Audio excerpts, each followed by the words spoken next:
रो equivalent matrix, ध्यान से समझना। कोई भी मैट्रिक्स है ए आपके पास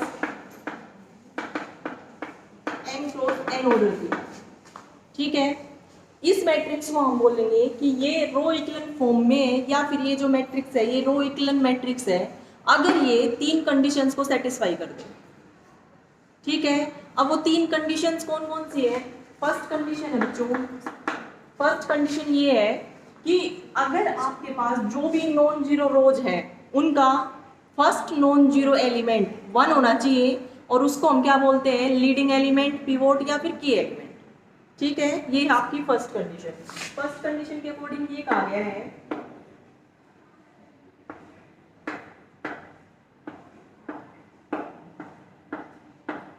अगर आपके पास एक 3 क्रॉस 3 की मैट्रिक्स है तो फर्स्ट कंडीशन में ये कहा गया है बच्चों कि जो भी नॉन जीरो रोज है आपकी मैट्रिक्स में, अब नॉन जीरो रो 3 रो है इसमें, है ना। फर्स्ट रो नॉन जीरो है, सेकंड रो नॉन जीरो है, थर्ड रो नहीं है, जीरो रो है ना।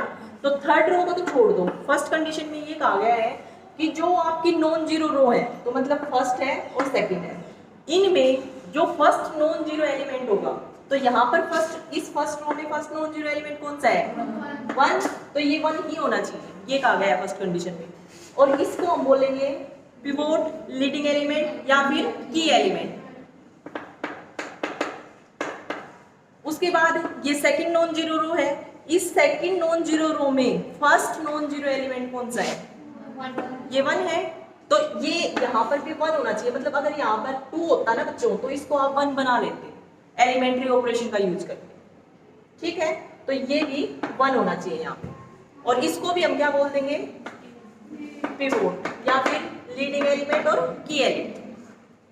ये है फर्स्ट कंडीशन कि सबसे पहले आप चेक करो नॉन जीरो रो कौन सी आपकी, उसका जो फर्स्ट नॉन जीरो एलिमेंट होगा उसको 1 बनाओ, और वो आपका पिवोट होगा उस रो का। उसके बाद सेकंड कंडीशन है बच्चों, all the non zero rose preceded the zero rose if any. देखो अगर आपके पास कोई जीरो रो होगी ना, तो वो मैट्रिक्स के बॉटम में आएगी, ठीक है। जैसे यहाँ पर है, जो नॉन जीरो रोज है वो सारी पहले लिखी जाएंगी जीरो रोज से। जैसे यहाँ पर ये है, ये जीरो रो है, तो ये बाकी 2 नॉन जीरो रोज से नीचे ही लिखी गई है ना, या फिर जो नॉन जीरो रो है वो जीरो रो से पहले लिखी गई है, ठीक है बच्चों। मतलब अगर एक और मैं लिख दूं, मैंने लिख दिया, मान लिया नहीं,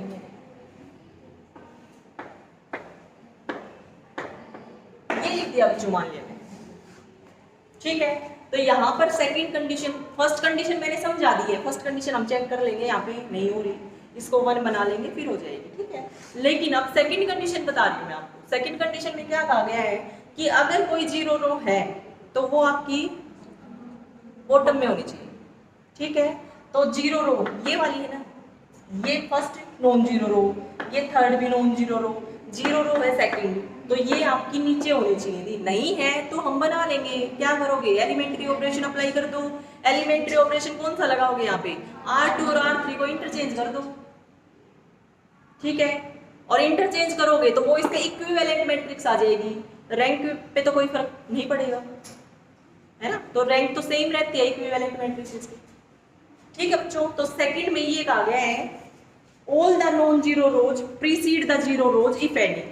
अगर कोई जीरो रो है तो वो आपकी नीचे आएगी, या फिर जितनी भी नॉन जीरो रो है वो आपकी जीरो रो से पहले, ठीक है बच्चों। Clear? Second condition. Third condition है the number of zeros before the leading entry in each row is less than the number of such zeros in the succeeding rows. देखो सीधी सी बात है, ये कहा गया है कि जैसे यहाँ पर है फर्स्ट नॉन जीरो रो ये है, अब यहाँ पर पिवोट या लीडिंग एलिमेंट ये है, इससे पहले नंबर ऑफ रोज कितनी है? नंबर ऑफ रोज नहीं, सॉरी, नंबर ऑफ जीरोज बच्चों, रो नहीं, सॉरी, इससे पहले नंबर ऑफ जीरोज कितनी है? 1 है ना, 1 है। और तो यहाँ पर जो सेकंड नॉन जीरो रो आएगी आपकी, उसका जो पिवोट होगा, उसका पिवोट ये है, उससे पहले जो नंबर ऑफ जीरोज रहेंगी वो इससे ज़्यादा है। यहाँ पर नंबर ऑफ जीरोज कितनी थी? एक थी ना, और यहाँ पर नंबर ऑफ जीरोज कितनी है? 2, तो उससे ज़्यादा ही। ठीक है। अगर दूसरी लैंग्वेज में मैं आपको बताऊं तो ये पिवोट यहाँ आया है ना, तो इससे अगली रो का अगर पिवोट एग्जिस्ट करेगा तो वो इसके राइट में आएगा। ठीक है। ये पिवोट यहाँ आया है ना, तो इससे नीचे अगर कोई नॉन जीरो रो है तो उसका पिवोट आएगा तो यहाँ ही आ सकता है, इस पोजीशन पे भी नहीं आ सकता और इस पोजीशन पे भी नहीं आ सकता, क्योंकि अगर इन पे आ गया तो जो थर्ड वाली कंडीशन है नंबर ऑफ जीरोज वाली, वो सेटिस्फाई नहीं होगी। ठीक है। तो सिर्फ आपको क्या करना है, देखो जैसे यहाँ पर है, अब अभी मैं क्वेश्चन करवाऊंगी ना तब अच्छे से क्लियर हो जाएगा। फर्स्ट कंडीशन क्या है बच्चों, कि जो नॉन जीरो रोज है जितनी भी, उनका फर्स्ट नॉन जीरो एलिमेंट 1 होगा, उसको हम लीडिंग एलिमेंट, की एलिमेंट या फिर पिवोट बोलेंगे।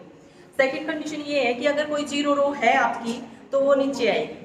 ठीक है, और नॉन जीरो रोज से। उसके बाद थर्ड है, थर्ड में ये कहा गया है कि जो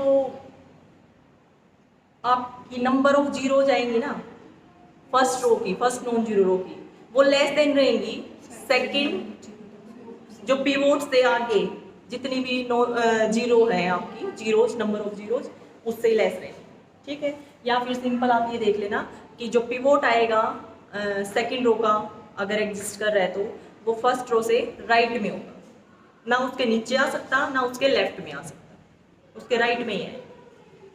ठीक है, हो गई तीनों कंडीशन, याद हो गई? ठीक है, अब क्वेश्चन बताती हैं आपको कैसे करते हैं। मान लिया मैंने लिख दिया बच्चों,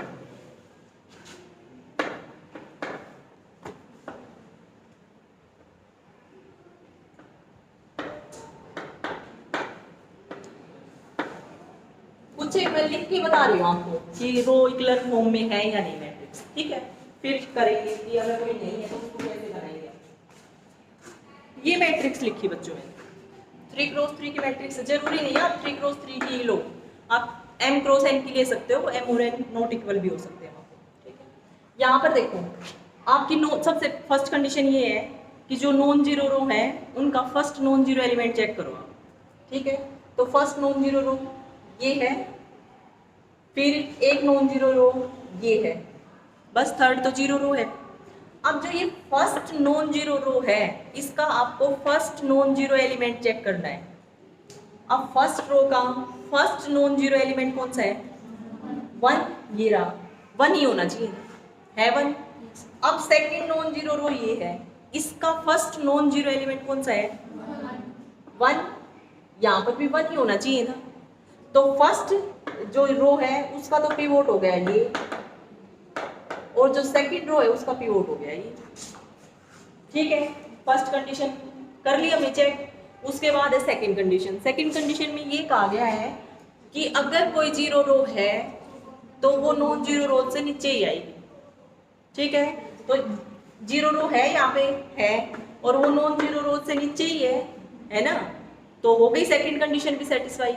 ठीक है, अब थर्ड कंडीशन देख लेते हैं। थर्ड कंडीशन में क्या था कि अगर फर्स्ट का ये पिवोट यहाँ आया है ना, तो सेकंड जो नॉन जीरो रो आएगी आपकी, उसका जो पिवोट होगा वो इसके राइट में होगा, तो इसके राइट में ही तो है, होगी सेटिस्फाई। ठीक है, तो ये आपकी थर्ड। तो इसका मतलब क्या हो गया, ये जो मैट्रिक्स है ये रो इक्विवेलेंट फॉर्म में है या फिर ये रो इक्विवेलेंट मैट्रिक्स है। आया बच्चों समझ? ठीक है, उसके बाद एक और एग्जाम्पल लिखती हूँ।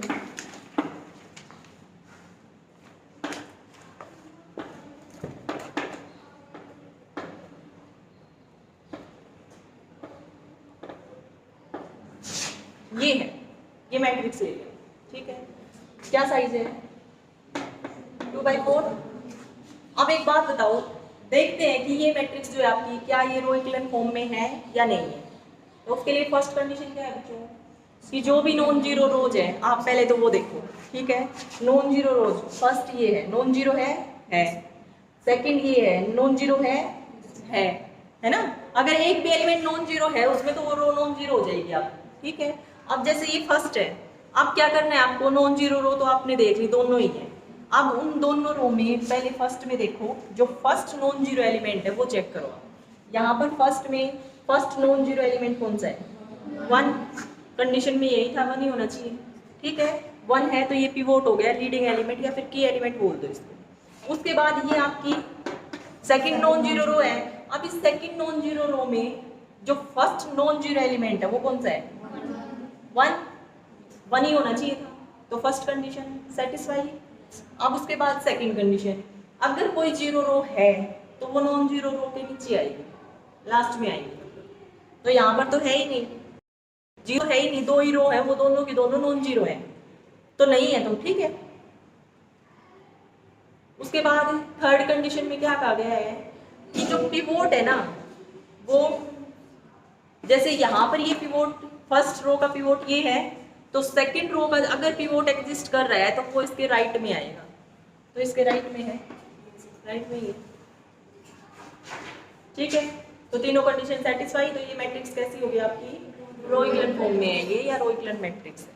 ठीक है बच्चों, अब देखो थर्ड कंडीशन में मैं आपको सिर्फ ये बता रही हूँ कि इसके राइट में ये होना चाहिए, लेकिन इस बात का मतलब तो वही है ना कि जो यहाँ पर आपका पिवोट है, लीडिंग एलिमेंट है, उससे पहले नंबर ऑफ जीरोज कितनी है? यहाँ पर तो एक भी नहीं है, तो जीरो आ गया। नंबर ऑफ रोज इस वाली रो में पिवोट से पहले जीरो, यहाँ पर पिवोट से पहले number of zeros 3, zero less than है ना 3 से, तो वही बात है। ठीक है, अगर यहाँ पर हो जाता पिवोट, मान लिया यहाँ पर 1 हो जाता, 1 मिनट के लिए अगर यहाँ 1 होता बच्चों, यहाँ 1 होता तो पिवोट तो ये बन गया, लेकिन थर्ड कंडीशन सेटिस्फाई नहीं हुई। थर्ड कंडीशन में क्या कहा है कि जो इससे पहले नंबर ऑफ जीरोज है कितनी है? 0, वो लेस देन होनी चाहिए इससे पहले जो नंबर ऑफ जीरोज है, तो 0 इज इक्वल टू 0 आ जाएगा, है ना। लेस देन तो नहीं हुआ, तो यहाँ पर इस 1 को हमें हटाना पड़ेगा। इसलिए मैं ये बोल रही हूँ बार बार आपको कि इसके राइट में होना चाहिए, तभी वो कंडीशन सेटिस्फाई हो पाएगी। ठीक है, अगर यहाँ पर आया पिवोट तो थर्ड कंडीशन नहीं सेटिस्फाई हुई, और अगर यहाँ पर आ जाता पिवोट इससे बजाय इसके राइट में कहीं पर भी यहाँ आता, तो यहाँ पर तो इससे पहले पिवोट से पहले नंबर ऑफ जीरोज कितनी है? 0, और यहाँ पर पिवोट से पहले नंबर ऑफ जीरो कितनी है? 1, तो 0 इज लेस देन 1, है ना, तो हो गई कंडीशन सेटिस्फाई। तो इसका मतलब मैं रफली यही बोलूँगी बार बार कि यहाँ से राइट में अगर है तो आप ये चेक कर लो, वो आपकी कंडीशन सेटिस्फाई हो जाएगी, और जो हमारी मैट्रिक्स है वो रो इक्विवेलेंट फॉर्म में आ जाएगी। ठीक है, लेकिन इस बात का ये मतलब नहीं है कि आप पेपर में ऐसे ही लिखोगे। पेपर में आपको वही लिखना है कि number of zeros in the first row before the leading element is less than the number of zeros in the second row of the leading element. ठीक है, तो ये आपकी थर्ड कंडीशन रहेगी, तो ये आप देख लें। आ गया मेरे ख्याल से रो इक्विवेलेंट फॉर्म समझ में आ गई। आप देख लेते हैं क्वेश्चन किस तरह से हम, अगर कोई मैट्रिक्स नहीं है हमारी रो इक्विवेलेंट फॉर्म में, तो उसको किस तरह से कन्वर्ट करेंगे, किस तरह से रो इक्विवेलेंट फॉर्म में बनाएंगे। ठीक है, वो देखिए। यहाँ तक किसी को डाउट हो तो बता दो।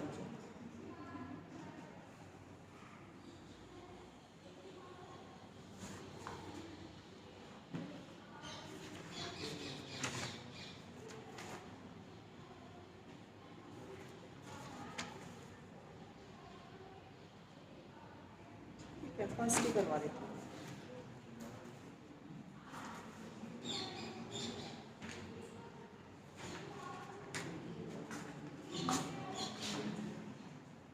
एक ए मैट्रिक्स दिए बच्चों 1 2 3 4, यहाँ पर है -2 -3 1 -3 -4 3, और यहाँ पे है 1 5 10 2 8 और 14। ये आपकी 4x4 की मैट्रिक्स। उसके बाद एक डेफिनेशन और लिखी हुई है बच्चों, रो रैंक और column rank of A matrix. तो फिलहाल सिर्फ रो रैंक बता रही हूँ मैं आपको। रो रैंक क्या होती है? आप सबसे पहले मैट्रिक्स को क्या करो, रो इक्विवेलेंट फॉर्म में कन्वर्ट करो। ठीक है, रो इक्विवेलेंट फॉर्म बनने के बाद आपको उसकी जो नंबर ऑफ नॉन जीरो रोज है वो काउंट कर लेनी है। जितनी नंबर ऑफ नॉन जीरो रोज आएंगी आरएफ में, रो इक्विवेलेंट फॉर्म में, उतनी ही इसकी रो रैंक आ जाएगी मैट्रिक्स।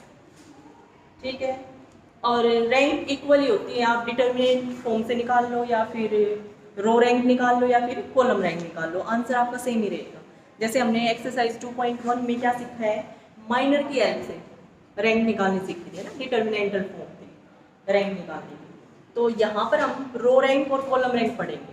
तो रो रैंक निकालने के लिए हमें रो इक्विवेलेंट मैट्रिक्स पढ़ना पड़ेगा ना। तो रो इक्विवेलेंट फॉर्म में इसको कन्वर्ट करेंगे। रो इक्विवेलेंट फॉर्म में कन्वर्ट करने के बाद आपको क्या करना है, फिर उसकी नंबर ऑफ नॉन जीरो रोज देख लेनी है, बस वो रैंक आ जाएगी गिवन मैट्रिक्स। देखो ये मैट्रिक्स है, सबसे पहले तो ये देखो क्या ये मैट्रिक्स आपकी रो इक्विवेलेंट फॉर्म में है, नहीं है, दिख रहा है हमें।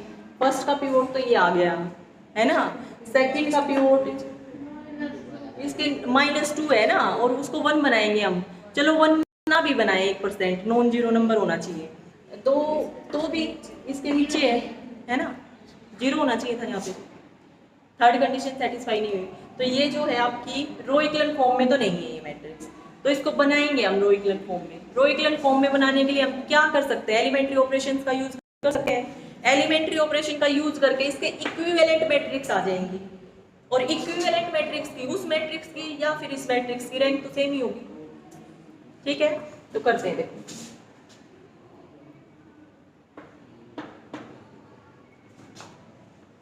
यहाँ पर तो बच्चों देखो, यहाँ पर तो कुछ चेंज करने की जरूरत नहीं है। फर्स्ट जो आपकी नॉन जीरो रो है, उसका जो फर्स्ट नॉन जीरो एलिमेंट है वो 1 है, तो ये तो पिवोट हो गया हमारा, है ना। अब उसके बाद इसके नीचे वाले तो 0 होने चाहिए थे सारे, ताकि हमारी थर्ड कंडीशन सेटिस्फाई हो जाए। तो सबसे पहले आपको सिर्फ ये कर लेना है कि फर्स्ट को, यहाँ पर जो भी पिवोट आएगा ना फर्स्ट रो में, उसके नीचे वाले एलिमेंट्स को 0 बना लो, एलिमेंट्री रो ऑपरेशन का यूज करके। ठीक है, इस तरह से ही करने हैं सारे क्वेश्चंस आपको। तो यहाँ पर 1 है, अब आपको इसको 0 बनाना है। 0 बनाने के लिए क्या करोगे, ये है -2, -2 में अगर 2 ऐड कर दोगे तो 2 - 2 0 है ना, तो 2 ऐड करना पड़ेगा आपको -2 में। 2 ऐड करने के लिए क्या करोगे, फर्स्ट रो को 2 से मल्टीप्लाई करोगे ताकि ये 2 बन जाए, और फिर ऐड कर दो। ठीक है, तो ऑपरेशन इस तरह से लगाना पड़ेगा आपको। R2 में आपने ऑपरेशन लगाया, R2 पे लगाया है ना, ताकि ये 0 बन जाए ना। R2 पे लगाया क्या, R2 + 2R1 लगा सकते हैं, एलिमेंट्री रो ऑपरेशन है। ठीक है बच्चों, ये लगा रहे हैं। ये क्यों लगा रहे हैं, ताकि इस पोजीशन पे 0 बन जाए। और 0 क्यों बना रहे हैं, ताकि इसको हमारी एफ में कन्वर्ट करना चाह रहे हैं, तो इसके नीचे वाले तो सारे 0 ही आएंगे, हमें ये पता है। ये हो गया। अब यहाँ पर भी लगा देते हैं, चलो पहले एक एक करके बताते हैं। अब ये इक्विवेलेंट का साइन लगा दिया, इक्वल नहीं लगाया मैंने। ठीक है, इसके जो मैट्रिक्स आएगी ऑपरेशन लगने के बाद वो इक्विवेलेंट मैट्रिक्स आ जाएगी। ठीक है बच्चों, अब देखो फर्स्ट रो तो एज इट इज 1 2 3 4। अब सेकंड रो में क्या चेंज आएगा, देखो या तो यहाँ से ही देख लो, आप फर्स्ट रो को 2 से मल्टीप्लाई करके लिखो, 2 4 6 8, फिर सेकंड रो को एज इट इज लिख दो, -2 -3 1 2। रफ वर्क में जाके कर लेना, नहीं तो डायरेक्ट ही कर लोगे। कुछ क्वेश्चंस करने के बाद आप यहीं से कैलकुलेशन कर पाओगे। ठीक है, यहाँ से क्या आ गया बच्चों, 0, यहाँ से 1, यहाँ से 7, यहाँ से 10, तो ये आ गई आपकी सेकंड। लिख दो 0 1 7, ये आ गया। ठीक है, अब इसके बाद आपको क्या करना है, ये तो आ गई सेकंड रो। तो अब थर्ड रो में भी तो 0 चाहिए था आपको इस पोजीशन पे, है ना, ताकि हमारी थर्ड कंडीशन सेटिस्फाई हो जाए। तो यहाँ पर 0 बनाने के लिए आप क्या करोगे, यहाँ पे -3 है तो 3 ऐड कर दोगे तो 3 - 3 0 हो जाएगा। अब 3 कहाँ से आएगा, फर्स्ट को 3 से मल्टीप्लाई कर दो और इसमें ऐड कर दो। ठीक है, तो यहीं पे मैं ऑपरेशन लगा रही हूँ, बार बार ना लिखना पड़े, इसलिए यहाँ पर क्या ऑपरेशन लगाओगे बच्चों, R3 पे लगाओगे, थर्ड रो पे है ना। R3 पे क्या लगाओगे, R3 + 3R1 ये लगाए।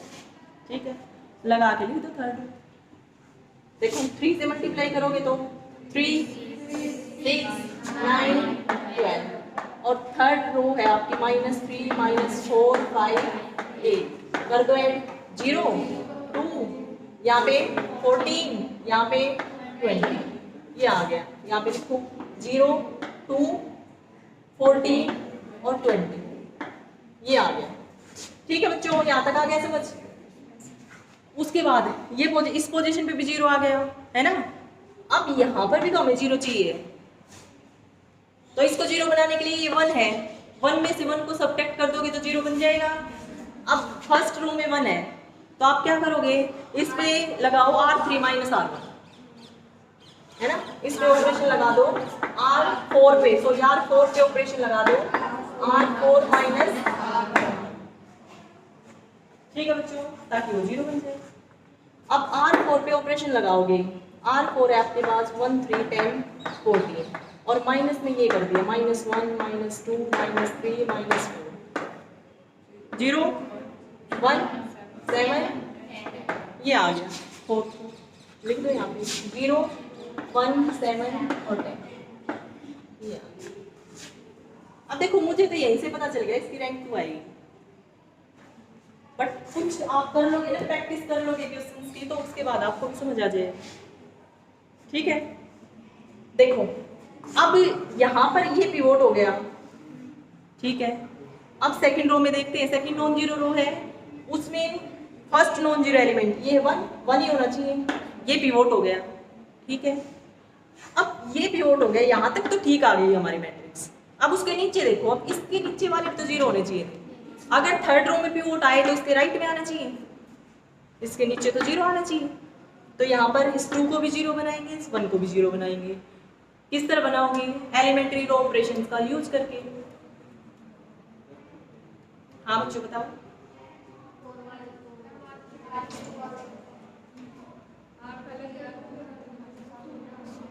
यहाँ पे कोई मिस्टेक है बेटा? नहीं है ना, आगे आगे बता रहे हो ना, आगे तो करेंगे अभी। यहाँ पे देखो, अभी यहाँ पे ये यहाँ तक आ गया सबको समझ, ठीक है। अब उसके बाद ये पिवोट है। अब थर्ड कंडीशन ये कहती है कि अगर जो पिवोट अगली जो नॉन जीरो रो है उसका पिवोट इससे राइट में आएगा, राइट में आएगा तो या तो यहाँ आ सकता है या यहाँ आ सकता है ना। इस पोजीशन पे तो नहीं हो सकता, इस पोजीशन पे हुआ तो वो मैट्रिक्स आपकी आरएफ में नहीं होगी, रो इक्विवेलेंट मैट्रिक्स नहीं होगी वो, है ना।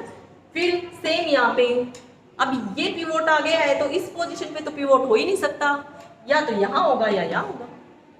तो इसके लिए हमें क्या करना पड़ेगा, इस 2 को 0 बनाना पड़ेगा, इस 1 को 0 बनाना पड़ेगा।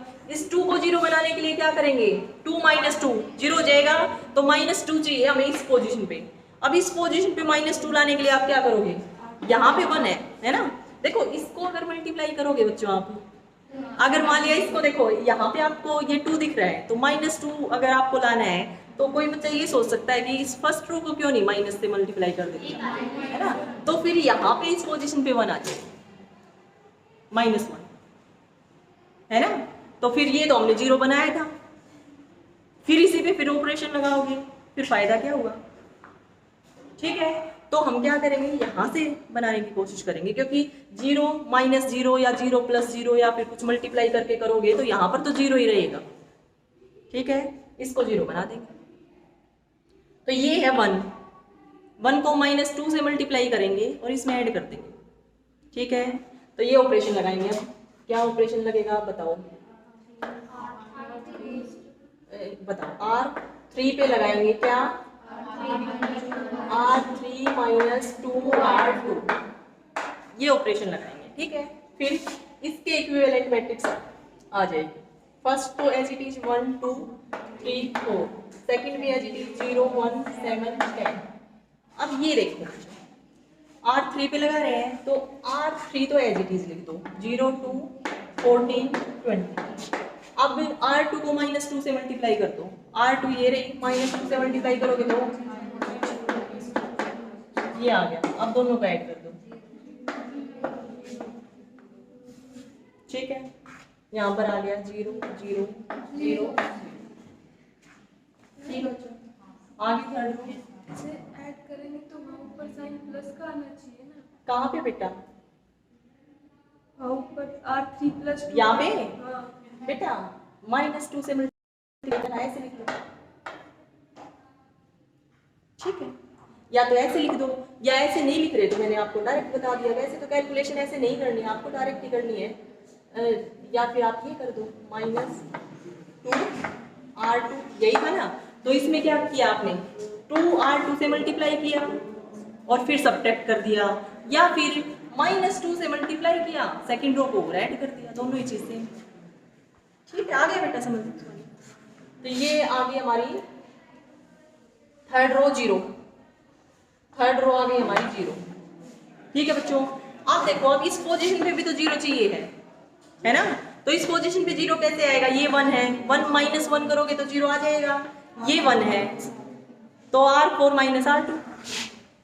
ठीक है, यहाँ पर ऑपरेशन लगाओ R4 पे, क्या R4 - R2 क्या आएगा बताओ, डायरेक्टली सब्ट्रैक्ट कर रही हूँ, 0 0 0 0 आएगा, है ना। तो ये भी 0 रो आ गई, ये आ गया बच्चों। ठीक है, अब आ गई ये रो इक्विवेलेंट फॉर्म में, कर लो, चेक कर लो आप। फर्स्ट पिवोट ये हो गया, फिर ये हो गया, फर्स्ट कंडीशन तो ये हो गई आपकी। सेकंड कंडीशन क्या है कि अगर कोई 0 रो है तो वो नीचे आएगी, तो है नीचे दोनों ही। ठीक है, और थर्ड क्या है कि अगर पिवोट है, इसका पिवोट है तो नेक्स्ट रो का जो पिवोट आएगा वो इससे राइट पे आएगा, तो है राइट पे। हो गई सेटिस्फाई सारी कंडीशंस। तो इसका मतलब ये मैट्रिक्स आ गई हमारी रो इक्विवेलेंट फॉर्म में, REF लिख दिया मैंने। ठीक है, रो इक्विवेलेंट फॉर्म में आ गई। अब यहाँ तक सबको आ गया समझ। इसके बाद हमें रो रैंक निकालनी है। तो रो रैंक निकालने के लिए बच्चों हमें क्या करना है, जो गिवन मैट्रिक्स थी उसको REF में कन्वर्ट करना है। कर लिया हमने REF में कन्वर्ट। अब यहाँ पहुंचने के बाद आपको सिर्फ number of non zero rows check कर लेनी है। अब number of non zero rows कितनी है, 2 है ना। एक तो ये है नॉन जीरो रो और एक ये है नॉन जीरो रो, तो 2 है ना। तो इसकी रो रैंक आ गई इस मैट्रिक्स की 2। ठीक है, अगर चाहो तो आप जो 2.1 एक्सरसाइज मैंने करा दी आपको, 2.1 वाले से माइनर निकाल के वहां से चेक कर लेना। आपको ना तो 3 ऑर्डर का माइनर नॉन जीरो मिलेगा और ना ही 4 ऑर्डर का माइनर नॉन जीरो मिलेगा। ठीक है, क्योंकि अगर 3 ऑर्डर का एक भी माइनर नॉन जीरो मिल जाता तो रैंक इसकी 3 हो जाती, बट हमें यहाँ से पता चल गया इसकी रैंक 2 है। रैंक 2 है तो इसका मतलब 2 ऑर्डर का माइनर मिल सकता है आपको, कम से कम एक नॉन जीरो, ज्यादा भी मिल सकते हैं, एक तो मिलेगा ही। ठीक है, लेकिन यहाँ से ये पता चल गया कि 3 ऑर्डर के माइनर सारे 0, और इसका डिटर्मिनेंट अब हमें निकालने की जरूरत नहीं है, क्योंकि 4 ऑर्डर का माइनर तो इसका डिटर्मिनेंट ही है ना। 4 ऑर्डर का माइनर तो इसका डिटर्मिनेंट ही है, और वो तो 0 आएगा। 0 नहीं आया तो रैंक 4 हो जाएगी इसकी, और इसकी रैंक हमने निकाल ली 2। ठीक है बच्चों, ठीक है। तो इसकी जो रो रैंक आई है ऐसे लिख दिया मैंने।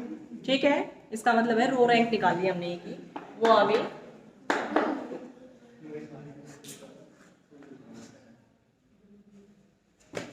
ठीक है बच्चों, ये इस पे बेस्ड जो भी क्वेश्चंस है वो कर लेना आप, REF पे बेस्ड।